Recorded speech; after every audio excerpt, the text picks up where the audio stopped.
Today's episode is brought to you by the Tax Defense Group. Due to the global pandemic, the deadline to file your taxes for 2019 was pushed back to July 15th, 2020. If you haven't filed for 19 yet, there's good news. The Tax Defense Group can e-file your taxes for you. The process is quick, and for millions of people, you'll get money back. So, what are you waiting for? Call the Tax Defense Group today at 800-850-7973 to get started. That number again is 800-850-7973, and you can visit them online at thetaxdefensegroup.com. Today's episode is also brought to you by Writer Junkie. Are you thinking about starting a business or a side hustle? For all businesses to be successful, you need a website. Writer Junkie offers website development, content writing, and SEO services for business websites. Call Writer Junkie today at 805-587-7966, and you can visit them online at writerjunkie.com.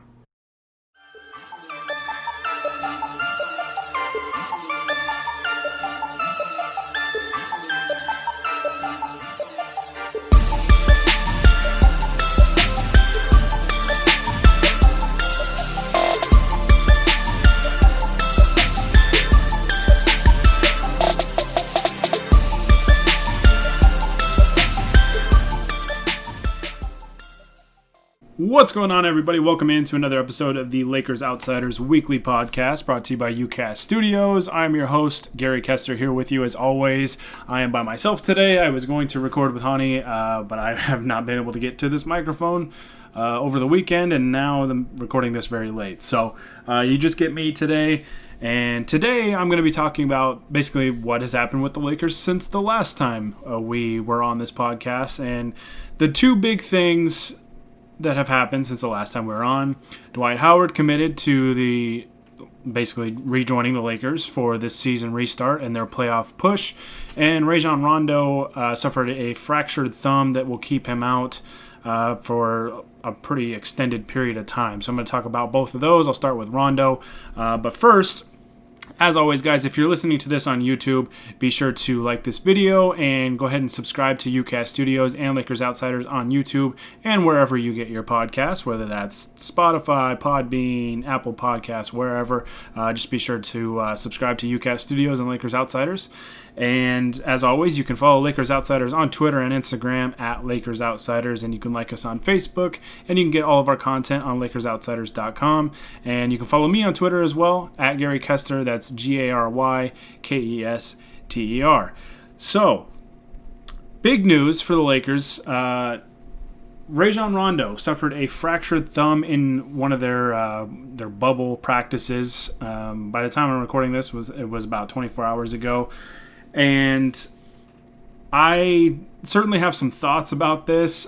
Seeing kind of the national reaction to this injury really left me scratching my head, really. Rajon Rondo has quite the reputation around the league and amongst fans of being, at one point in time, a very, very good basketball player. I'm not going to deny that at all. I honestly used to really like his game. Probably 10 years ago, I really liked Rajon Rondo's game. I liked how he was a creator, a distributor. He was a nuisance on defense, and he was just very disruptive. And like I said, I really liked his game a lot, even though he couldn't really shoot. He's never been a shooter. He has moments where he can hit shots, but this is not really a strength of his game. It never has been, and it's probably not ever going to be. But, man, that reputation has gone a long way. I've seen just a number of national media talking heads, which I get that a lot of these people, and I'm not even going to mention specific names, but a lot of them basically act as characters almost, just to drive ratings and stir up buzz and this and that. But make no mistake about it, the Lakers losing Rajon Rondo is not a massive blow. I don't even know if it's much of a blow at all, in all honesty. Rondo, at this point in his career, yes, I will admit, Rondo usually elevates his game in the postseason. He has a history of that, and I get that. I get the whole playoff Rondo talk and all this stuff. And we haven't really gotten a chance to see that with him as a Laker, because the Lakers haven't made the playoffs with Rondo on the roster until this year.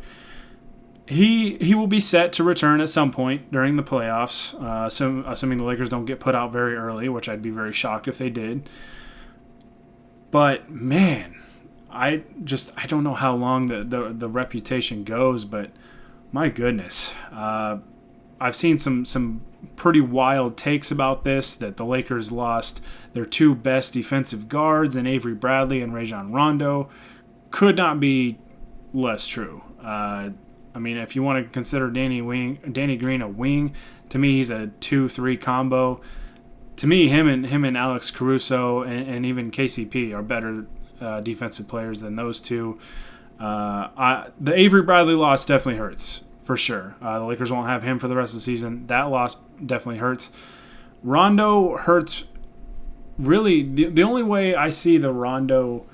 There's two ways that I see the Rondo injury really hurting the Lakers.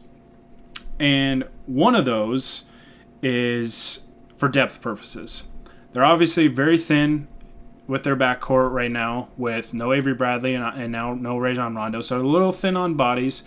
The good news about Rondo is that he's going to have, at the time of the injury, roughly 2.5-3 weeks to recover before games even start. And then you're going to have another 2 weeks of the regular season games, the 8 games that the Lakers will play before the playoffs start.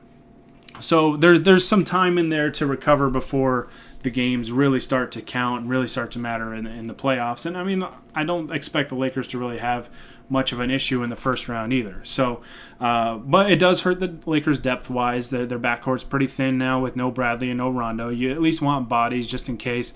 This means that you're probably going to see, I would imagine Alex Caruso has to get an uptick in minutes now, and it's probably long overdue. The question with Caruso is too many minutes going to be a bad thing? You know, he's a player that plays super hard. His effort is always there. Plays really good defense. Like I said, high energy guy. You know, smart ball player.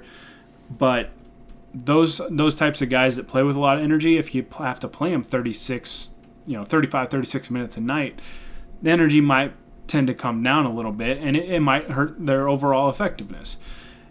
I don't think Vogel is going to just dump all those minutes on Caruso. I think it's going to be by committee. I think you're going to see KCP out there. You're going to see Caruso out there. You'll probably get some Quentin Cook spot minutes.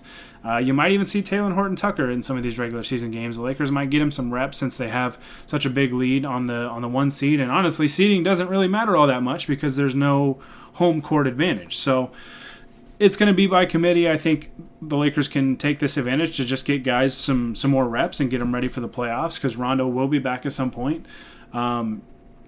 So, yeah, it hurts the Lakers depth-wise. But the second way that I think it kind of hurts them is it takes away another playmaker outside of LeBron. So the Lakers have kind of had that issue at times this year where LeBron has to do the vast majority of the playmaking, and that's why he's going to win the assist crown this year by a pretty comfortable margin. His assist numbers are just off the charts this year. But Rondo, I will give him credit, still has moments where he can come in and he can really distribute the basketball and he can really facilitate offense. Now, I don't want to say that there are positives to Rondo being hurt because I wouldn't wish injury on anybody. Rondo's a Laker. I'm rooting for him. I want him to play well, even though we haven't seen it for most of this year. The effort hasn't really been there defensively. He's just not the same player that he once was. Maybe if he cranks up his effort in the playoffs and we see a different type of player, maybe he can be more effective. But man, the defense is just not there with him right now. So hopefully, we get playoff Rondo, and hopefully he can step up his defense because man. It's been rough to watch the last couple of years, just watching him try and play defense, or not try to play defense, I guess might be a better way to put it. But, it's been rough. It's been rough. So the ways it hurts the Lakers, I think, lack of an additional playmaker behind LeBron kind of puts a little more burden on LeBron to create offense. But I think Caruso has some playmaking chops as like a secondary creator, not obviously as a point of attack kind of guy. But I think he's a guy that can catch on the wing and attack closeouts. And I think you could really utilize this injury to kind of experiment a little bit. We've seen flashes of Kyle Kuzma in the pick and roll, and honestly looked pretty good. looked pretty good in the pick and roll. So obviously, you're not going to have Kyle Kuzma playing point guard. But in an era of positionless basketball, I think, really you can just have LeBron bring the ball up, and you can have possessions where he doesn't have to create, and you can run pick and roll with Kuzma and AD, or Kuzma and JaVale, or whatever. You can kind of mix and match a little bit and put some of these guys in these pick and roll situations. And the Lakers will have set plays. There's obviously a number of set plays that they're going to run. One, I remember, I think they played at Phoenix early in the year, and the Lakers kept going to, I think it was a horn set that just kept getting Avery Bradley the ball on the move, basically, coming up, dribble handoff into a pick and roll, and it was the same set over and over and over, and there's a ton of options out of it. So, I think Frank Vogel is going to, be creative here, and he's going to find ways to facilitate offense, and he's not going to just give the ball to LeBron and have everybody get out of the way, or just run pick and roll. I trust Frank Vogel. Frank Vogel has done such a fantastic job this year, and I don't see any reason to doubt him at this point. I think he'll be able to figure out, he'll patch it together, and the Lakers will be just fine until they can get Rondo back and get an extra body, extra depth, and I think they'll be okay. Now, anybody that listens to this podcast knows that I just haven't been a Rondo fan all year, basically the last couple years. And I'm hoping to be proven wrong. I really am. I hope he comes back in the playoffs and he just tears it up and makes me look stupid. I would love nothing more than that. But I'm just not expecting much. I know playoff Rondo's a thing, but I'm just not expecting much based on what we've seen the last couple of years. That's just my take on it. But, again, it does hurt the Lakers in the sense that they lose depth in the backcourt and they lose that additional playmaker. But I think they can make up for those. I really do. I think they can have a couple guys step up and just kind of chip in here and there and kind of make up for the losses. And I think that they'll be just fine. Now, again, I just don't know how else to phrase this, I guess. But the positives of this situation, and I don't wish injury on anybody. I'm not happy or anything like that Rondo got hurt, because I wouldn't wish that on anybody. But if you want to look at the bright side of the situation, the Lakers are going to have somebody in Rondo's place, playing Rondo's minutes, that defenses have to respect. And while they might lose some playmaking chops with Rondo out, they also don't have to play 4-on-5 on offense on a lot of possessions. If you kind of go back and watch film, Rondo a lot of times will dominate the basketball, kills ball movement while guys are kind of running around, setting screens, whatever, and he's pounding the ball into the floor. Sometimes it works. Sometimes, guys get open and he finds them. Sometimes they just don't. I feel like he's missed Kyle Kuzma a lot this year on dives to the basket, spot-up shots. For some reason, that the synergy, to me, it just hasn't looked like it's been there for those two. But you don't have Rondo potentially killing ball movement, and you don't have his defender sagging off into the paint. There have been teams that, I think the first Milwaukee game, where whoever was guarding Rondo just would play 10 feet off of him, would just dare him to shoot. And we saw that last year, too, against Milwaukee. They were daring him to shoot threes. I think he had 12 threes in the first half of that game. I think he was 4 for 12, which was decent, but the opposing team's going to live with that all day. Now they can't really do that. Caruso, respectable three-point shooter. KCP, respectable three-point shooter. Quinn Cook, pretty good three-point shooter. So, I think it helps the Lakers in the sense that they can do it by committee, and they'll actually have somebody in that spot that defenses have to respect, and it'll give them better floor spacing, more room to operate. That's good for LeBron. That's good for AD. That's good for Kuzma. It's good for all these guys. It's good for the shooters. It might free up Danny Green for some open threes, KCP for some open threes, so on and so forth. So, again, I don't want to label the situation as a positive, but if you look on the bright side, there are good things that can come out of this that can really benefit the Lakers in the near future and down the road in the playoffs. And it could help this team get better. So hopefully Rondo can get back healthy, get back soon. We'll have to kind of wait and see. There's been rough timetables. I've seen people say 4 to 6 weeks, but you just never really know. It kind of depends on surgery and things like that. So it sounds like he's set to have surgery within the next week or so. So won't waste any time. But yeah. So we'll see. But I think the Lakers can definitely overcome this.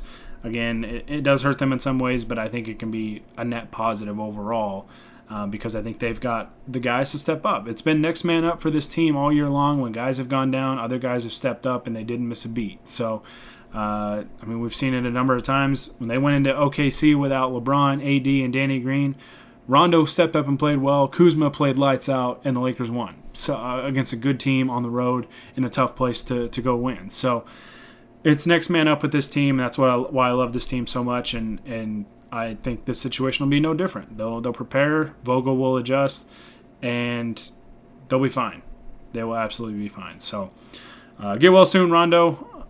I know I've probably said my share of negative things about you this year, but get well soon. I hope you get healthy and get back on the sideline and get back in uniform. So, all right, I'm going to take a quick break here, and when I come back, I'm going to talk about my thoughts on Dwight Howard rejoining the team and how big that is for the Lakers and what that means for them moving forward. So here's a quick message from our sponsors, and I'll be right back. Today's episode is brought to you by the Tax Defense Group. Due to the global pandemic, the deadline to file your taxes for 2019 was pushed back to July 15th, 2020. If you haven't filed for 19 yet, there's good news. The Tax Defense Group can e-file your taxes for you. The process is quick, and for millions of people, you'll get money back. So, what are you waiting for? Call the Tax Defense Group today at 800-850-7973 to get started. That number again is 800-850-7973, and you can visit them online at thetaxdefensegroup.com. Today's episode is also brought to you by Writer Junkie. Are you thinking about starting a business or a side hustle? For all businesses to be successful, you need a website. Writer Junkie offers website development, content writing, and SEO services for business websites. Call Writer Junkie today at 805-587-7966, and you can visit them online at writerjunkie.com. All right, so after a brief period of uncertainty whether Dwight Howard would rejoin the Lakers or sit out this NBA restart in the Orlando bubble, Dwight Howard decided to rejoin the Lakers and is going to go after his first NBA championship and hopefully get that in purple and gold, even though the circumstances are very weird this year. But Dwight Howard is with the team in Orlando, and the team is practicing, and they're underway. They're getting going and getting ready for their 8 regular season games before the playoffs start, assuming everything goes well in Orlando. So it's big. It's big for the Lakers. You know, we talked on the last podcast, I think maybe last couple, about Avery Bradley and how that is a big loss for the Lakers. I like Avery Bradley. I like what he's brought to this team, and we kind of really started to see him, I thought, play some good basketball there before the season kind of got shut down there temporarily. So Dwight has been a big part of this team, a big part of this rotation, and I think he's going to play a big part of this team in their playoff push. I really, really do.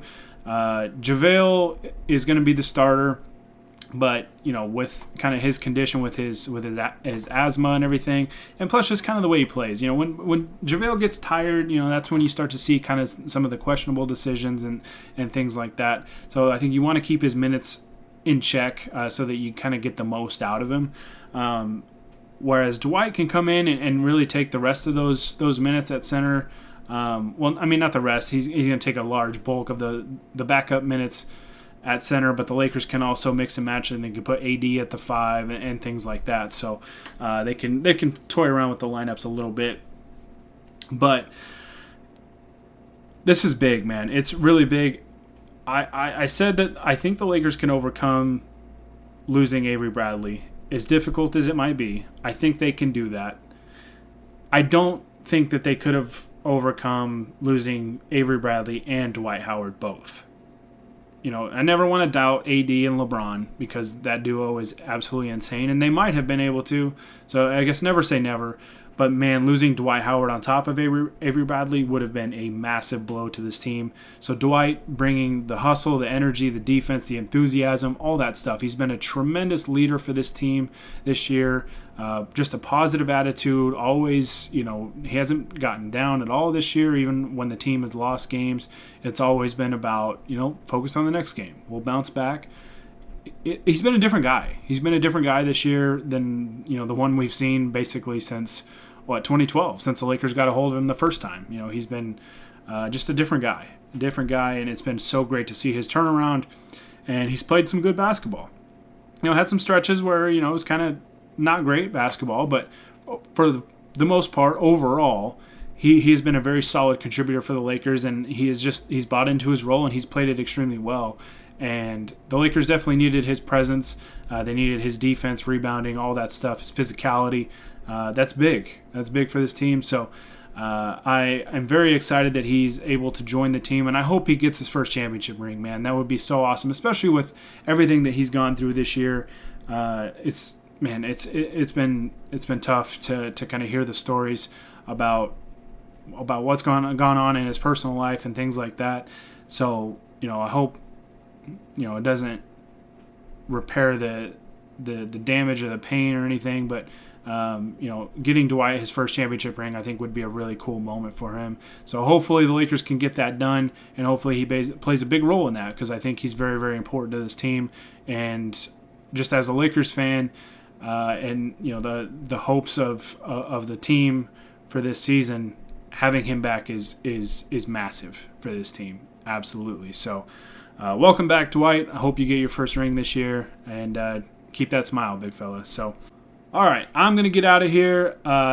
Again, thank you guys so much for listening. Those of you that have supported the podcast and the site and just everything, I really can't thank you guys enough. It really does mean a lot to not only me, but all of us at LakersOutsiders.com. It really does mean a lot. So, again, guys, if you are listening to this on YouTube, be sure to like this video and subscribe to UCast Studios and Lakers Outsiders on YouTube and wherever you get your podcasts. And you can follow Lakers Outsiders on Twitter and Instagram at Lakers Outsiders. And you can like us on Facebook, and you can follow me on Twitter as well at Gary Kester. And of course, you can get Lakers Outsiders content all up on LakersOutsiders.com. So that's going to do it for this time. Thanks again, guys, for listening. But until next time, this is Gary Kester with the Lakers Outsiders, signing off.